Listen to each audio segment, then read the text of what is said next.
Hello students, बेटा last video अपने work बारे डिस्कस किया। वर्क की होता है, वर्क किमें कैलकुलेट किया है, जो फोर्स कॉन्स्टेंट हो तो किमें कैलकुलेट किया है, जो फोर्स वेरिएबल हो तो किमें कैलकुलेट किया है, work the dimensional formula, work the units, ये सारा कुछ आप स्टडी कर चुके है ना।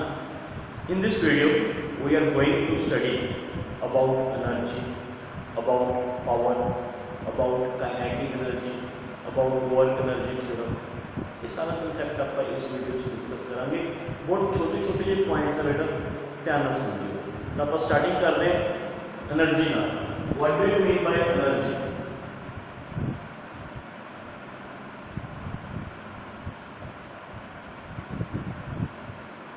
क्यों भी बेटा एनर्जी के स्टूडेंट अगर तुम पता है एनर्जी वाले दोस्तों, व्हाट इज एनर्जी? एक बॉडी की काम करने की क्षमता। एक बॉडी बेटा जितनी एनर्जी होएगी बॉडी मैक्सिमम उतना ही वर्क कर सकती। जो बॉडी च एनर्जी खत्म, बॉडी वर्क नहीं कर सकती। अंडरस्टैंड? दैट मीन्स काम करने की क्षमता, काम करने की कैपेसिटी, काम करने की ability is known as energy. Ability to do work, capacity to do work is known as energy, है ना। कैपेसिटी और ability to do work is known as energy. जितनी बॉडी से एनर्जी होगी उतना ही बॉडी वर्क कर सकती है, मैक्सिमम, उस तो ज़्यादा वर्क नहीं कर सकती। जो बॉडी से एनर्जी खत्म उस तो बाद बॉडी वर्क नहीं करेगी। बेटा energy and work both are interconvertible. Energy is converted into work and work is also converted into energy। जे बॉडी से एनर्जी होएगी तो बॉडी वर्क करेगी। जे बॉडी से एनर्जी होएगी तो बॉडी वर्क करेगी। जे एनर्जी नहीं होएगी बॉडी वर्क नहीं करेगी। इस तो उल्ट असली वर्क को भी एनर्जी से कन्वर्ट कर सकते हैं। अगर असि किसी बॉडी पे वर्क करिए, अगर असि किसी बॉडी पे वर्क करिए, that work is stored in the body in the form of some energy. वो वर्क जिहड़ा असीं बॉडी ते करांगे वो वर्क बॉडी दे विच स्टोर हो जाता है किसी एनर्जी की फॉर्म च। ओके, एनर्जी होएगी बॉडी च तो वर्क च कन्वर्ट किया जा सकता है। किसी बॉडी ते वर्क करके उस वर्क को एनर्जी की फॉर्म च स्टोर किया जा सकता है। ठीक है, समझिए। जिवें फॉर एग्जांपल अगर असी किसी ऑब्जेक्ट को सर्टेन हाइट पे लेके जाते हैं, हाइट तो उन्होंने हाइट पे लेके जाने वास्ते we have to do some work. Body अपने आप नहीं जाती हाइट पे, उन्होंने हाइट पे लेके जाने वास्ते we have to do some work, है ना। जितना असी वर्क किया वो वर्क बॉडी में स्टोर हो जाता है in the form of energy. And height कारण मेरी एनर्जी आती है बेटा potential energy. Energy possessed by body due to its height. जो किसी बॉडी को ना हाइट पे लेके जावांगे, हाइट पे जिन्ना असी वर्क किया है बॉडी को हाइट पे लेके जाने वास्ते वो सारा वर्क बॉडी च स्टोर हो जाता है एनर्जी की फॉर्म च। Which energy? Potential energy. Similarly जो असी किसी बॉडी को मूव करवाने हैं, असी किसी बॉडी को पुश करते हैं, है ना, बॉडी मोशन च आ जाती है। मोशन च आने नाल बॉडी च आती है kinetic energy. Energy possessed by body due to its height is known as potential energy. Energy possessed by body due to its motion, due to its velocity is known as kinetic. इत्थे भी body अपने आप में motion चाहिए। According to Newton's first law कोई भी body अपने आप मोशन च नहीं आ सकती जब तक उसते फोर्स नहीं लगती, जब तक उसते वर्क नहीं होता। जिन्ना तुसी वर्क करोगे, जिन्ना तुसी वर्क करोगे वो वर्क ही बॉडी की काइनेटिक एनर्जी बन जाएगी। समझ गए? So energy and work both are interconvertible. Energy है बॉडी तो वर्क किया जा सकता है, किसी बॉडी पे वर्क करके असी उसको एनर्जी दे सकते हैं। जिन्ना असी वर्क करेंगे उन्नी बॉडी को एनर्जी मिल जाएगी या उन्नी एनर्जी बॉडी च स्टोर हो जाएगी in the form of some energy. Clear बेटा? अच्छा, क्योंकि एनर्जी एंड वर्क इंटरकन्वर्टिबल है बेटा, तो जो यूनिट्स वर्क दे वही यूनिट्स एनर्जी दे, जो डायमेंशनल फार्मूला वर्क दा वही डायमेंशनल फार्मूला एनर्जी दा।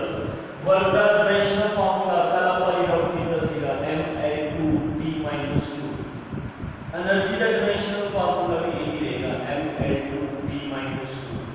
वर्क के यूनिट्स एसआई सिस्टम्स की सीगे जॉल्स, एनर्जी के भी एसआई सिस्टम्स यूनिट्स होंगे ने जॉल्स। सीजीएस सिस्टम्स वर्क के यूनिट्स सीगे अर्ग्स, एनर्जी के भी सीजीएस सिस्टम्स अर्ग्स। वो तो पता ही है 1 जॉल इज इक्वल टू 10⁻⁷ अर्ग्स का रिलेशन को बनाया सीगा, है ना? कल वाली वीडियोस में तो पूरा रिलेशन प्रूव कर रहे हैं। So energy and work both are interconvertible. वैसे एनर्जी की डेफिनेशन की हुई है कि बॉडी कितना काम कर सकती है, बॉडी च कितनी काम करने की क्षमता है, क्षमता capacity ability, that is known as energy. Clear?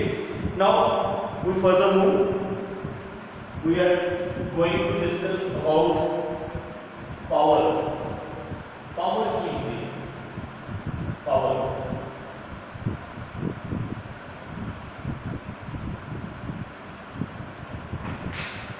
What do you mean by power? Power may be defined as the power may be defined as the ratio of work to the time। Body ने कितना work किया, कितने time किया, दोनों की ratio ले लो, that is known as power. दूसरी कैसे भी देखो, ऊपर के फॉर्मूले जे अपन टाइम 1 सेकंड पुट कर दो तब पावर वर्क इक्वल है। तो दूसरी भी कैसे हो, work done by body in 1 second is known as power. Body ने 1 सेकंड कितना हो, work done by body in 1 second is also known as power। Power की डेफिनेशन और भी है बेटा, power may also be defined as rate of doing work with respect to time। मतलब body work कितना फास्ट या कितना स्लो कर रही है, that is known as its power।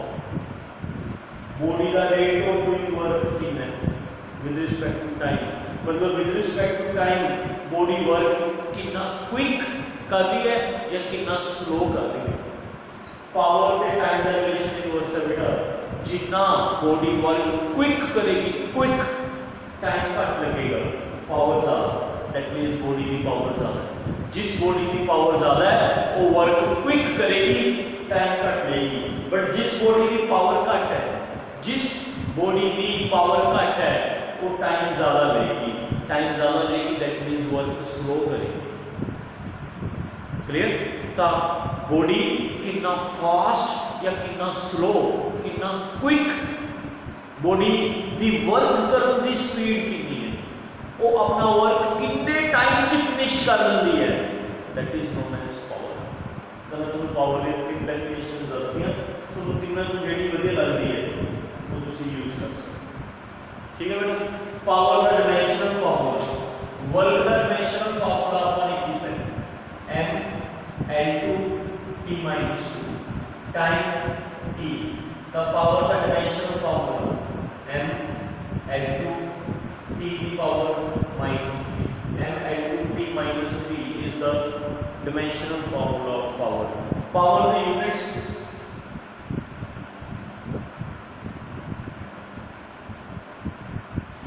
of power.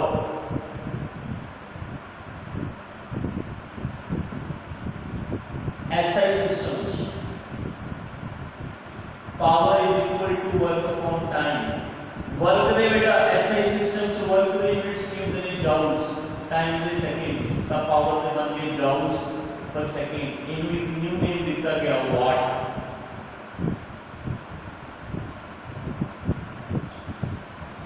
Joules per second is known as watt. Power the SI systems units होते हैं watt. Definition of 1 watt. Beta as power is equal to work upon time is formulation. Just you work 1 joule, time 1 second put together. Then power 1 joule upon 1 second. 1 upon 1 joule per second. Joule per second is known as watt. पूरा definition बना. उस body की power, उस device की power 1 watt होगी JD 1 joule of work करेगी in 1 second.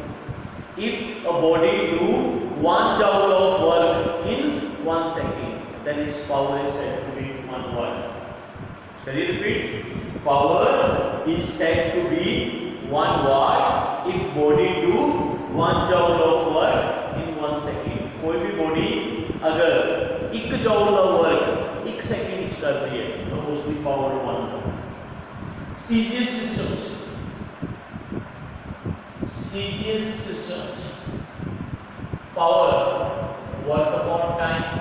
Work the units ergs, time the second, the power the बनेंगे ergs per second.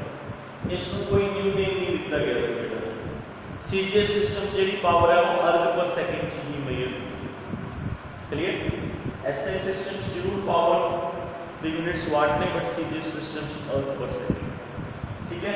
अच्छा जो relation joule के erg है 1 joule 10 raised to power 7 ergs होता है. The 1 watt 10 raised to power 7 erg per second. Same relation. 1 watt 10 raised to 7 erg per second. Clear? Power में higher units भी होंगे ना बेटा. Higher units. Power is also measured in kilowatt. Kilowatt. 1 kilowatt is equal to 1000 watt नहीं. 1 megawatt. Megawatt 10 raised to power 6 watt. M stands for mega. 10 raised to power 6.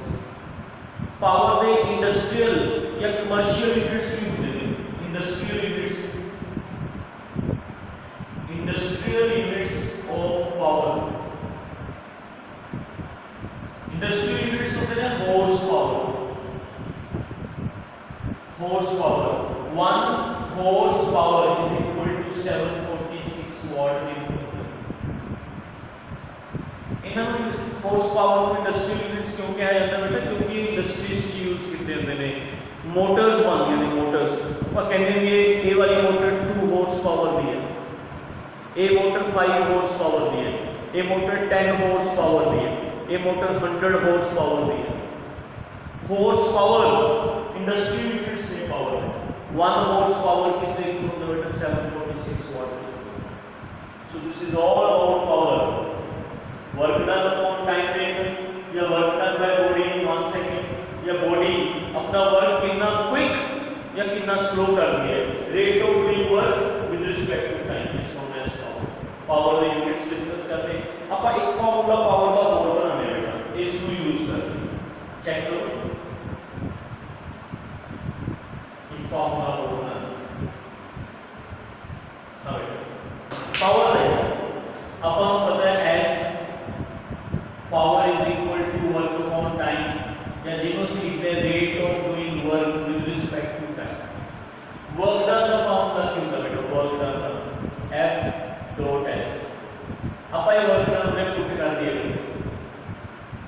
by dt of F dot S।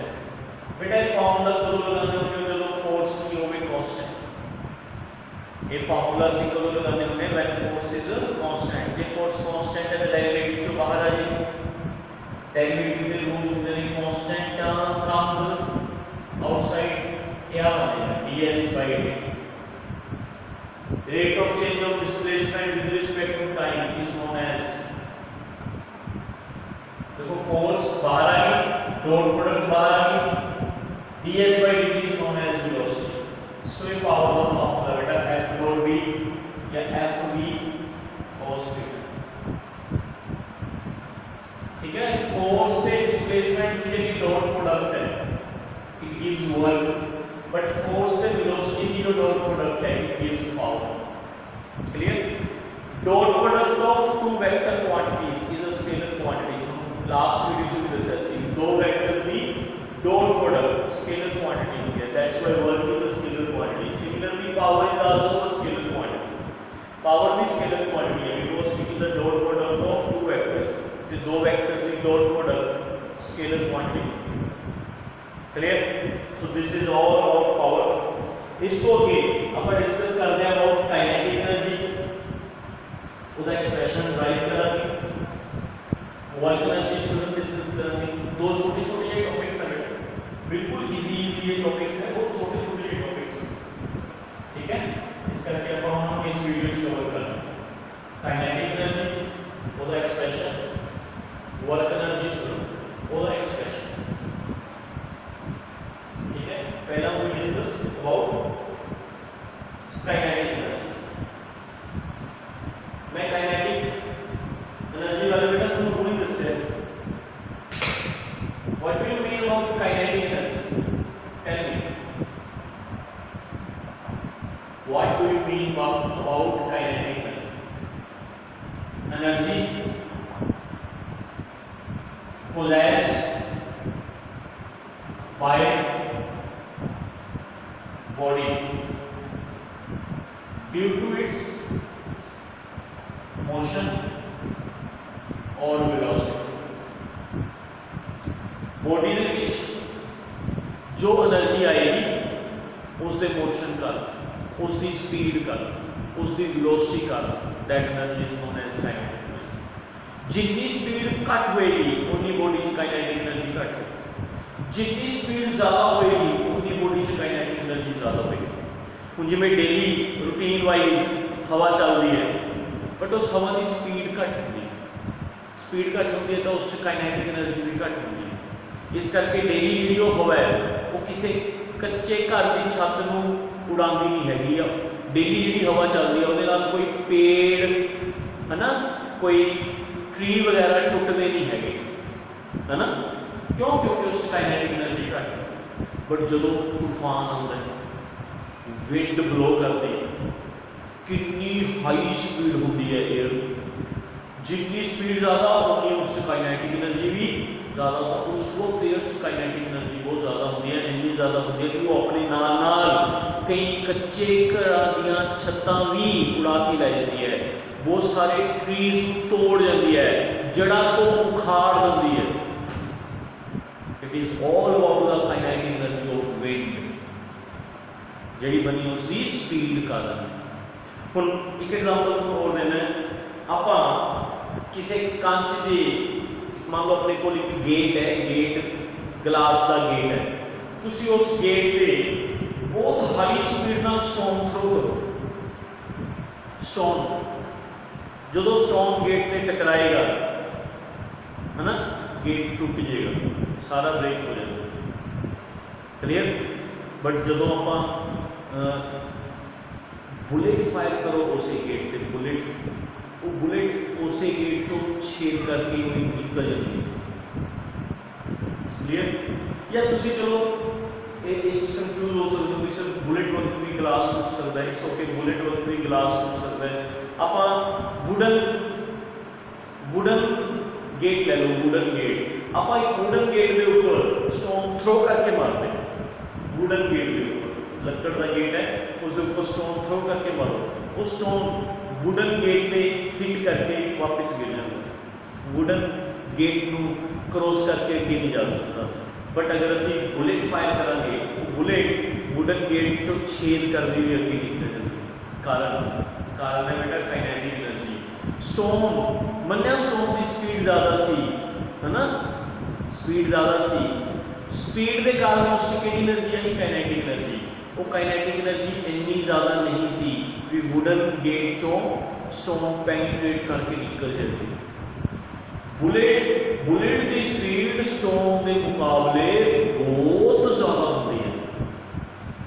Bullet की speed stone के मुकाबले बहुत ज़्यादा, इस करके bullet च kinetic energy भी बहुत ज़्यादा होती है।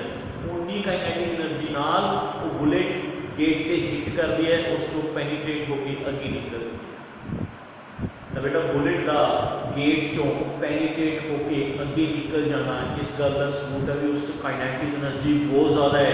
एक वुडन गेट भी उन्होंने रोक नहीं पाया एंड उस kinetic energy bullet kinetic energy किस दे कारण आई due to its speed. Clear है? तो जेडी बॉडी च एनर्जी आती है अपनी स्पीड कारण, अपने मोशन कारण, बॉडी के मोशन कारण, बॉडी की स्पीड कारण, बॉडी की वेलोसिटी कारण जेडी एनर्जी आती है body that energy is known as kinetic energy. अच्छा तुम ये दसो कि बॉडी अपने आप मोशन च आ सकती है? बॉडी च एनर्जी कित्थों आई? मोशन जो बॉडी च मोशन आया उदों एनर्जी आई कित्थों आई? क्योंकि बॉडी को मोशन च लियाउण वास्ते असी बॉडी ते की कीता वर्क। बॉडी को मोशन च लियाउण वास्ते एक बॉडी दा एक्सिस सी बेटा listen this is horizontal surface, एक कोई बॉडी है having mass and initial velocity 0, ये बॉडी रेस्ट है। ठीक है बेटा, रेस्ट चल रहा है बॉडी अपने आप तो मोशन जा नहीं सकती according to Newton's first law. कोई बॉडी रेस्ट है तो रेस्ट ही रहेगी जब तक उस पर फोर्स नहीं लगती, जब तक उस पर वर्क नहीं होता। तो असी बॉडी पे फोर्स लगाई, असी बॉडी पे फोर्स लगाई, बॉडी मूव कर लगी, it covers distance s, A position तो बी पोजीशन तक पहुंचते इसकी वेलोसिटी 1 v। इनिशियल वेलोसिटी 0 सी, final velocity v1। Body motion च आ गई है ना, बॉडी मोशन च आ गई दैट मींस बॉडी दे विच की आ गई काइनेटिक एनर्जी। क्यों आई काइनेटिक एनर्जी? क्योंकि ਅਸੀਂ बॉडी ਦੇ ਉੱਪਰ ਕੀ ਕੀਤਾ वर्क। जितना ਅਸੀਂ बॉडी ਤੇ वर्क ਕਰਾਂਗੇ ਉਨੀ बॉडी ਦੇ ਵਿੱਚ ਕੀ ਬਦਲੇਗੀ काइनेटिक एनर्जी। बेटा ਸਾਨੂੰ ਇਹ पता है भी बॉडी च काइनेटिक एनर्जी आती है उसके मोशन कारण, बट बॉडी को मोशन च लियाउण वास्ते सानू बॉडी के ऊपर की करना पैंदा वर्क।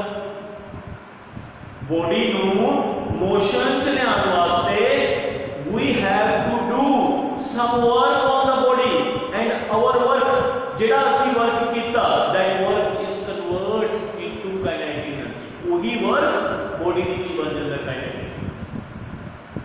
चलो इत्थे कैलकुलेट करते हैं अपन हाउ मच अपन को पता है कि बॉडी च कितनी काइनेटिक एनर्जी आएगी जितना बॉडी ने वर्क किया। वर्क डन का formula F S cos theta because F and S both are in same direction theta 0 cos 0 1। तुसी डायरेक्ट आगे फार्मूला लगा सकते हो F into S। ਹੁਣ देखो बेटा फोर्स इज इक्वल टू की होता है मास into acceleration, Newton second law. in Newton's second law है बेटा force is equal to Q the mass into acceleration। and third equation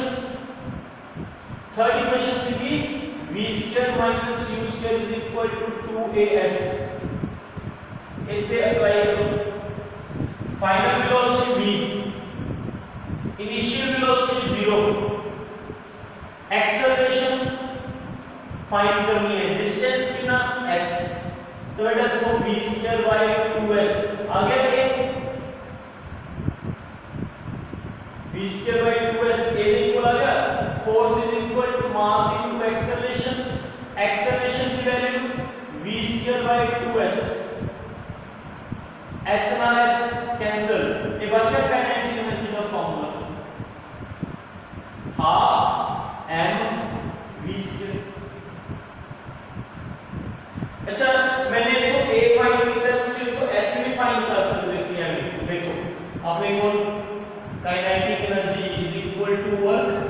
work is equal to force into distance, force is equal to mass into acceleration. ਤੁਸੀਂ s ਦੀ value ਕੱਢ ਲਓ,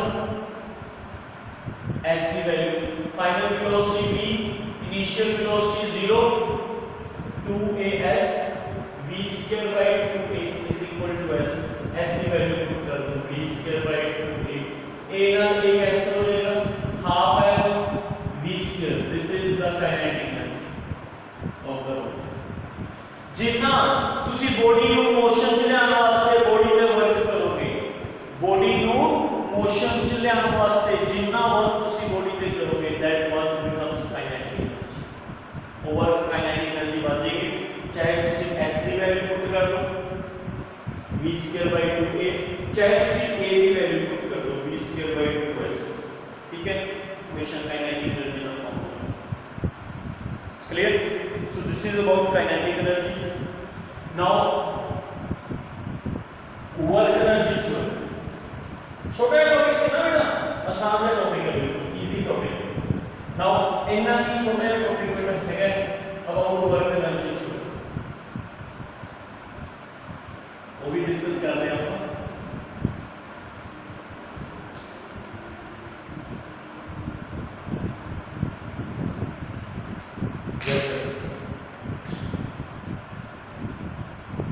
work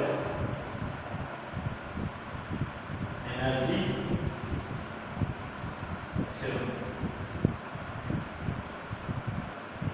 according to this theory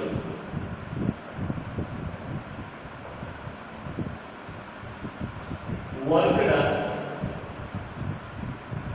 on a body is equal to change in its kinetic energy। मतलब जितना तुसी work करोगे ओनी body की काइनेटिक एनर्जी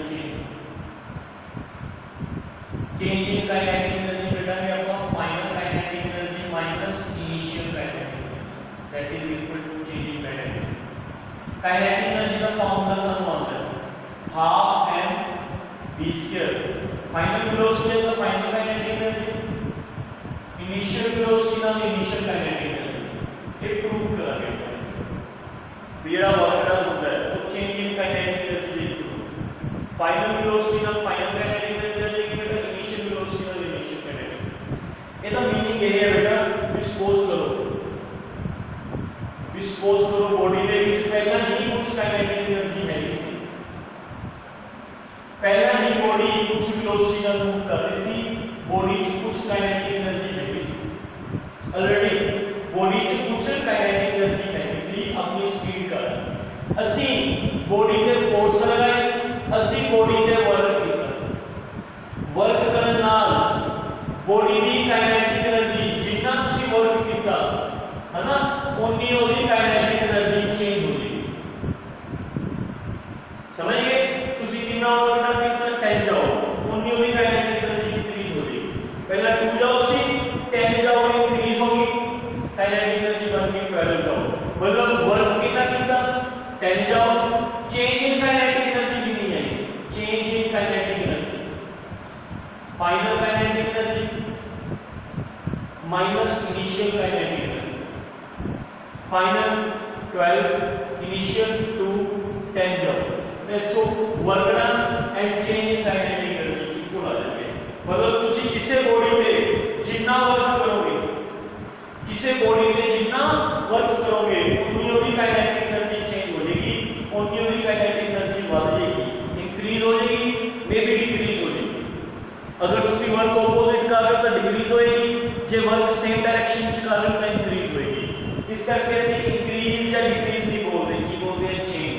भी जितना ਅਸੀਂ बॉडी पे वर्क करेंगे उनी ਉਹਦੀ काइनेटिक एनर्जी चेंज हो जाएगी। ਇਹਨੂੰ प्रूफ करते हैं ਆਪਾਂ थ्योरम ਨੂੰ। प्रूफ करने वास्ते ਆਪਾਂ लेट कर दो बॉडी इनिशियल पोजीशन पे ए पोजीशन पे बॉडी की वेलोसिटी कितनी बेटा u, बॉडी की इनिशियल वेलोसिटी u मतलब बॉडी की initial kinetic energy half m v ਅਸੀਂ ਬੋਡੀ ਤੇ ਫੋਰਸ ਲਗਾਈ, ਅਸੀਂ ਬੋਡੀ ਤੇ ਵਰਕ ਕੀਤਾ, बॉडी बी पोजीशन तक चली गई by covering distance s, body की final velocity v, final kinetic energy half m v square. समझ गए कि इनिशियली बॉडी कुछ वेलोसिटी ਨਾਲ मूव कर रही सी, कुछ ਅਸੀਂ बॉडी ਤੇ वर्क करता, ਅਸੀਂ बॉडी ਤੇ कितना वर्क ਕੀਤਾ, how much work we done on the body, tell me। work done because force and distance both are in same direction, direct formula apply कर सकते हैं Fs। force is equal to, yes बेटा, second law है according to Newton's second law, force is equal to mass into acceleration, and use third equation use कर लो, v square minus u square is equal to 2as। इथों बेटा a या s find out कर लो, v square minus u square upon 2a, s find out कर लो, s की value put कर लो, v square minus u square upon 2a, a ना ये cancel, work done आ जाएगा m/2 v square minus u square, ये बन गया half m v square half m u square, half m v square final kinetic energy, half m u square initial kinetic energy, and this comes out to be change in kinetic energy, change in kinetic energy। जितना ਅਸੀਂ body पे work करांगे, our work is equal to change in kinetic energy। जितना किसी body पे work करोगे उतनी body की kinetic energy की होएगी बेटा change. so this is work energy theorem। we work energy convert हो सकता है, work energy convert हो सकता है, energy work convert हो सकती है, both are interconvertible। जितना वर्क होएगा उतनी ही काइनेटिक एनर्जी चेंज होएगी, या जितनी काइनेटिक एनर्जी चेंज होएगी उतना ही बॉडी में की होएगा work. Clear? Hope you understand very well. Thank you very much.